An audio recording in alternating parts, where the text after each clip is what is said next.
নমস্কাৰ এনিটক চাই থকাৰ বাবে ধন্যবাদ ষ্টুডিঅত মই নিজৰা দিব লাইছে এই মুহূৰ্তৰ এক অত্যন্ত গুৰুত্বপূৰ্ণ খবৰ চৰকাৰলৈ 10টা শৰ্ত আমচুৰ এই 10টা শৰ্ত যদি চৰকাৰে নামানে তেতিয়াহলে মহা বিপদত পৰিব চৰকাৰ আৰু আমচুৱে 10টা শৰ্ত দিছে হে 10টা শৰ্ত চৰকাৰক মানিব লাগিব বুলি হুংকাৰ প্ৰদান কৰিছে যদি নামানে তেতিয়াহলে ৰাষ্ট্ৰীয় ঘাইপথ ৰেলপথ সকলো বন্ধ কৰি দিব আবদ্ধ কৰি ৰাখিম বুলি হুংকাৰ প্ৰদান কৰিছে এনে 10টা শৰ্ত আগবঢ়াইছে চৰকাৰলৈ কি শৰ্ত আগবঢ়াইছে এই মুহূৰ্তত সবিস্তাৰে জনোৱাৰ চেষ্টা কৰিছো জনাবলে যত্ন কৰি আছে এই মুহূৰ্তৰ এক অত্যন্ত গুৰুত্বপূৰ্ণ খবৰ আমচুৰ গৰ্জনত কপি উঠিছে দিল্লী চৰকাৰলৈ 10টা শৰ্ত আমচুৰ শৰ্ত নামানিলে বিপদৰ সন্মুখীন হ'ব লাগিব চৰকাৰ অন্যথা বন্ধ কৰি দিয়া হ'ব ৰেলপথ ৰাষ্ট্ৰীয় ঘাইপথ সংখ্যালঘুক নিৰ্মমভাৱে অত্যাচাৰ চলাইছে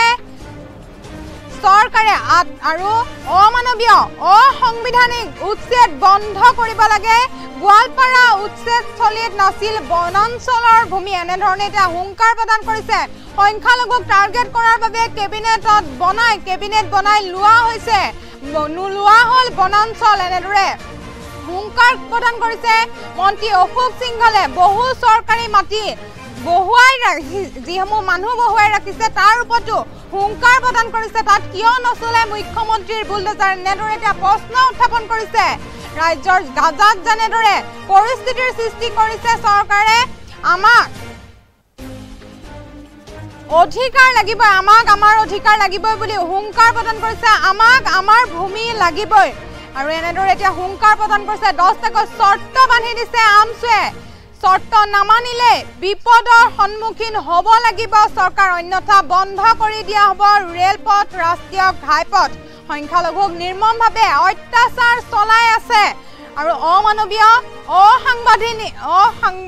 অসাংবিধানিক উচ্ছেদ বন্ধ কৰাৰ দাবী জনাইছে গোৱালপাৰা উচ্ছেদস্থলীত নাছিল বনাঞ্চলৰ ভূমি আৰু সংখ্যালঘুক টাৰ্গেট কৰাৰ বাবে কেবিনেট বনাই লোৱা হৈছে বনাঞ্চল মন্ত্ৰী অশোক সিংঘলে যি বহু চৰকাৰী মাটি মানুহক বহুৱাইছে তাত কিয় নচলে মুখ্যমন্ত্ৰীৰ বুলডোজাৰ এনেদৰে এটা প্ৰশ্ন উত্থাপন কৰিছে ৰাজ্যত গাজাৰ দৰে পৰিস্থিতিৰ সৃষ্টি কৰিছে চৰকাৰে আমাক আমাৰ অধিকাৰ লাগিবই বুলি হুংকাৰ প্ৰদান কৰিছে আমাক আমাৰ ভূমি লাগিবই বুলি হুংকাৰ প্ৰদান কৰিছে আমচুৱে গোৱালপাৰাত উচ্ছেদস্থলীত নাছিল বনাঞ্চলৰ ভূমি আৰু সংখ্যালঘুক টাৰ্গেট কৰাৰ বাবে কেবিনেট বনাই লোৱা হৈছে এতিয়া বনাঞ্চল চৰকাৰে শীঘ্ৰে উচ্ছেদ বন্ধ কৰক এনে ধৰণৰ এতিয়া দাবী জনাইছে অন্যথা বন্ধ কৰি দিয়া হ'ব ৰাজ্যৰ সকলো ৰেলপথ আৰু ঘাইপথ আমচুৰ এতিয়া গৰ্জনত কপি উঠিছে দিল্লী গোৱালপাৰাত উচ্ছেদস্থলীত নাছিল বনাঞ্চলৰ ভূমি সংখ্যালঘুক টাৰ্গেট কৰাৰ বাবে কেবিনেট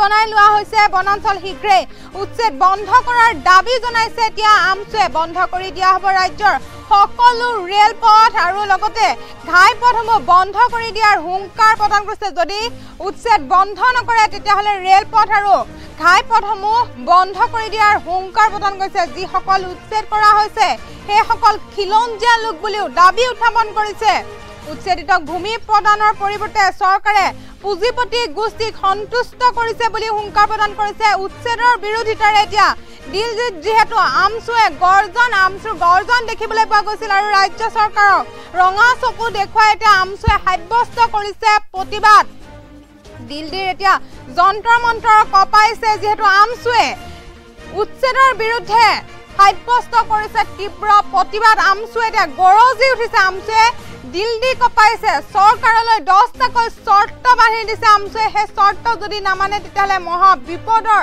সন্মুখীন হ'ব লাগিব চৰকাৰ অন্যথা বন্ধ কৰি দিয়া হ'ব ৰেলপথ ৰাষ্ট্ৰীয় ঘাইপথ এনেদৰে হুংকাৰ প্ৰদান কৰিছে সংখ্যালঘুক নিৰ্মমভাৱে অত্যাচাৰ চলাই আছে অমানৱীয় অসাংবিধানিক উচ্ছেদ বন্ধ কৰিব লাগে গোৱালপাৰা উচ্ছেদস্থলীত নাছিল কোনো বনাঞ্চলৰ ভূমি এনেদৰে এতিয়া হুংকাৰ প্ৰদান কৰিছে আমচুৱে সংখ্যালঘুক টাৰ্গেট কৰাৰ বাবে কেবিনেটত বনাই লোৱা হ'ল বনাঞ্চল আৰু লগতে তাত মুখ্যমন্ত্ৰীয়ে বুলডোজাৰ নচলাই কিয় বুলি কৈছে মন্ত্ৰী অশোক সিংঘলে যি বহু চৰকাৰী মাটিৰ মানুহ বহুৱাইছে তাত কিয় মুখ্যমন্ত্ৰীয়ে বুলডোজাৰ নচলাই এনেদৰে এটা প্ৰশ্ন উত্থাপন কৰিছে। ৰাজ্যৰ গাজাৰ দৰে পৰিস্থিতিৰ সৃষ্টি কৰিছে চৰকাৰে। আমাক আমাৰ অধিকাৰ লাগিব, যি পৰিস্থিতি হ'লেও আমাক আমাৰ অধিকাৰ লাগিব, আমাক আমাৰ ভূমি লাগিবই বুলি হুংকাৰ প্ৰদান কৰিছে। গোৱালপাৰা উচ্ছেদিত নাছিল বনাঞ্চলৰ ভূমি, যিসমূহ উচ্ছেদ চলি আছে তাত বনাঞ্চলৰ ভূমি নাই বুলিও হুংকাৰ প্ৰদান কৰিছে। উচ্ছেদৰ বিৰোধিতাৰে যিহেতু দিল দি কঁপাই উঠিছে আমচুৱে আৰু 10টাকৈ চৰ্ত বান্ধি দিছে। এই 10টা চৰ্ত আমচুৱে বান্ধি দিছে। সেই চৰ্ত যদি নামানে ভয়ংকৰ ৰূপ ল'ব, ভয়ংকৰ প্ৰতিবাদ সাব্যস্ত কৰিম বুলিও উল্লেখ কৰিছে। আৰু এই 10টা চৰ্ত যদি নামানে বিপদৰ সন্মুখীন হ'ব লাগিব চৰকাৰ, অন্যথা বন্ধ কৰি দিয়া হ'ব ৰেলপথ, ৰাষ্ট্ৰীয় ঘাইপথ। আমাৰ হাতত মন্তব্য আছে, আমি মন্তব্য শুনাব বিচাৰিম। অসাংবিধানিক এই উচ্ছেদ বন্ধ হ'ব লাগিব আৰু যিসকলে উচ্ছেদ কৰিছে তেওঁলোকক ক্ষতিপূৰণৰ ব্যৱস্থা গ্ৰহণ কৰিব। আজি অসমত আমি প্ৰবল আন্দোলন থিয় কৰাইছো। আমি দিল্লীতো এইকাৰণে আহিছো যে সৰ্বভাৰতীয় পৰ্যায়ত কেন্দ্ৰীয় চৰকাৰৰ আমি দৃষ্টি আকৰ্ষণ কৰিব বিচাৰিছো। আজি গোৱালপাৰাত পাইকাৰা উচ্ছেদ হৈছে। আজি সেইটোতো ফৰেষ্ট নাছিলে, কেবিনেটে বৈঠক কৰি ফৰেষ্ট বনাই লোৱা হৈছে। আজি 70-80 চনৰ পৰা তেওঁলোকে মানুহখিনি আছিলে। আজি গোৱালপাৰা ফৰেষ্টত যদি কৰিছে তেনেহ'লে টংকেশ্বৰ বাহাদুৰহঁতৰ দৰে ব্যক্তিয়ে যিসকলে ৰবৰ বাগান, চাহ বাগান, হাজাৰ হাজাৰ বিঘা মাটি, যিটো হাতীযোৱাৰ মূল কৰিডৰ, হাতীযোৱাৰ মূল কৰিডৰ, হাইকোৰ্টে কি কৈছে যে হাতীযোৱাৰ মূল কৰিডৰটো খালী কৰিব লাগে। সেই মূল কৰিডৰটো কেতিয়া খালী কৰিব? বিভিন্ন অৰাজনৈতিক ব্যক্তিসকলৰ লগত আমি কেৰালা, কৰ্ণাটক, গুজৰাট, মহাৰাষ্ট্ৰ, পশ্চিমবংগ, ঝাৰখণ্ড আদি অঞ্চলবিলাকত আমি গৈ আমাৰ মুছলমানসকলক যে ভাৰতীয় নাগৰিকসকলক যে অন্যায় আৰু অত্যাচাৰ কৰি শেষ কৰিব বিচাৰিছে এই কথাবাৰ্তাবিলাক আমি লৈ যাম। মূল কথা হৈছে আমাৰ ওপৰত এই দমন নীতি বন্ধ হ'ব লাগিব। আজি অন্যায়ভাৱে পুছবেক কৰা হ'ল, আজি ৰাতাৰাতি তেওঁলোকক ঘূৰাই অনা হ'ল। আজি তেওঁলোকৰ ক'ত কেছ চলি আছে, ক'ত কেছ চলি আছে। মুখ্যমন্ত্ৰীৰ যদি দম আছে, বুকুত যদি সাহস আছে, 71ৰ পিছত অহা হিন্দু মুছলমান সকলোকে হেলিকপ্টাৰ বা প্লেনত উঠাই বাংলাদেশ, নেপাল, ভূটান য'ত আছে পঠাই দিয়ক, দম আছে। 71ৰ আগৰ মানুহক হাত দিলে কিন্তু আমি সহ্য নকৰো আৰু আমি বহি নাথাকো। আমি ইয়াৰে বিভিন্ন এডভোকেট, ছচিয়েল ৱৰ্কাৰ, সাংবাদিক বন্ধুসকলক মাতিছো। আমাৰ কথাখিনি উত্থাপন কৰিম। আমি হাইকোৰ্টৰ এডভোকেটসকলক কথা পাতিছো, সুপ্ৰিম কোৰ্টৰ এডভোকেটসকলক আমি কথা পাতিছো। আমি আইনগতভাৱেও এই সমস্যাটো যুঁজ দিবৰ কাৰণে প্ৰস্তুত আছো। আমাৰ মূল কথা হৈছে অমানৱীয়, অসাংবিধানিক এই উচ্ছেদ বন্ধ হ'ব লাগিব আৰু যিসকলে উচ্ছেদ কৰিছে তেওঁলোকক ক্ষতিপূৰণৰ ব্যৱস্থা গ্ৰহণ কৰিব। আজি অসমত আমি প্ৰবল আন্দোলন থিয় কৰাইছো। আমি দিল্লীতো এইকাৰণে আহিছো যে সৰ্বভাৰতীয় পৰ্যায়ত কেন্দ্ৰীয় চৰকাৰৰ আমি দৃষ্টি আকৰ্ষণ কৰিব বিচাৰিছো। আজি গোৱালপাৰাত পাইকাৰা উচ্ছেদ হৈছে। আজি সেইটোতো ফৰেষ্ট নাছিলে, কেবিনেটে বৈঠক কৰি ফৰেষ্ট বনাই লোৱা হৈছে। আজি 70-80 চনৰ পৰা তেওঁলোকে মানুহখিনি আছিলে। আজি গোৱালপাৰা ফৰেষ্টত যদি কৰিছে তেনেহ'লে টংকেশ্বৰ বাহাদুৰহঁতৰ দৰে ব্যক্তিয়ে যিসকলে ৰবৰ বাগান, চাহ বাগান, হাজাৰ হাজাৰ বিঘা মাটি, যিটো হাতীযোৱাৰ মূল কৰিডৰ, হাতীযোৱাৰ মূল কৰিডৰ, হাইকোৰ্টে কি কৈছে যে হাতীযোৱাৰ মূল কৰিডৰটো খালী কৰিব লাগে। সেই মূল কৰিডৰটো কেতিয়া খালী কৰিব? বিভিন্ন অৰাজনৈতিক ব্যক্তিসকলৰ লগত আমি কেৰালা, কৰ্ণাটক, গুজৰাট, মহাৰাষ্ট্ৰ, পশ্চিমবংগ, ঝাৰখণ্ড আদি অঞ্চলবিলাকত আমি গৈ আমাৰ মুছলমানসকলক যে ভাৰতীয় নাগৰিকসকলক যে অন্যায় আৰু অত্যাচাৰ কৰি শেষ কৰিব বিচাৰিছে এই কথাবাৰ্তাবিলাক আমি লৈ যাম।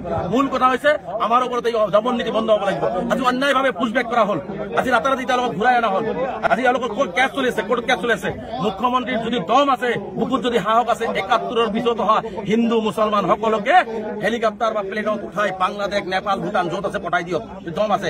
71ৰ আগৰ মানুহক হাত দিলে কিন্তু আমি সহ্য নকৰো আৰু আমি বহি নাথাকো। আমি ইয়াৰে বিভিন্ন এডভোকেট, ছচিয়েল ৱৰ্কাৰ, সাংবাদিক বন্ধুসকলক মাতিছো। আমাৰ কথাখিনি উত্থাপন কৰিম। আমি হাইকোৰ্টৰ এডভোকেটসকলক কথা পাতিছো, সুপ্ৰিম কোৰ্টৰ এডভোকেটসকলক আমি কথা পাতিছো। আমি আইনগতভাৱেও এই সমস্যাটো যুঁজ দিবৰ কাৰণে প্ৰস্তুত আছো। আমাৰ মূল কথা হৈছে অমানৱীয়, অসাংবিধানিক এই উচ্ছেদ বন্ধ হ'ব লাগিব আৰু যিসকলে উচ্ছেদ কৰিছে তেওঁলোকক ক্ষতিপূৰণৰ ব্যৱস্থা গ্ৰহণ কৰিব। আজি অসমত আমি প্ৰবল আন্দোলন থিয় কৰাইছো। আমি দিল্লীতো এইকাৰণে আহিছো যে সৰ্বভাৰতীয় পৰ্যায়ত কেন্দ্ৰীয় চৰকাৰৰ আমি দৃষ্টি আকৰ্ষণ কৰিব বিচাৰিছো। আজি গোৱালপাৰাত পাইকাৰা উচ্ছেদ হৈছে।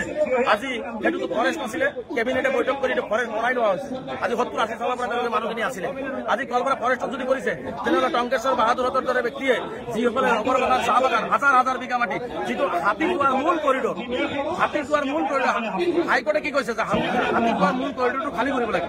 সেই মূল কৰিডৰটো কেতিয়া খালী কৰিব? বিভিন্ন অৰাজনৈতিক ব্যক্তিসকলৰ লগত আমি কেৰালা, কৰ্ণাটক, গুজৰাট, মহাৰাষ্ট্ৰ, পশ্চিমবংগ, ঝাৰখণ্ড আদি অঞ্চলবিলাকত আমি গৈ আমাৰ মুছলমানসকলক যে ভাৰতীয় নাগৰিকসকলক যে অন্যায় আৰু অত্যাচাৰ কৰি শেষ কৰিব বিচাৰিছে এই কথাবাৰ্তাবিলাক আমি লৈ যাম। মূল কথা হৈছে আমাৰ ওপৰত এই দমন নীতি বন্ধ।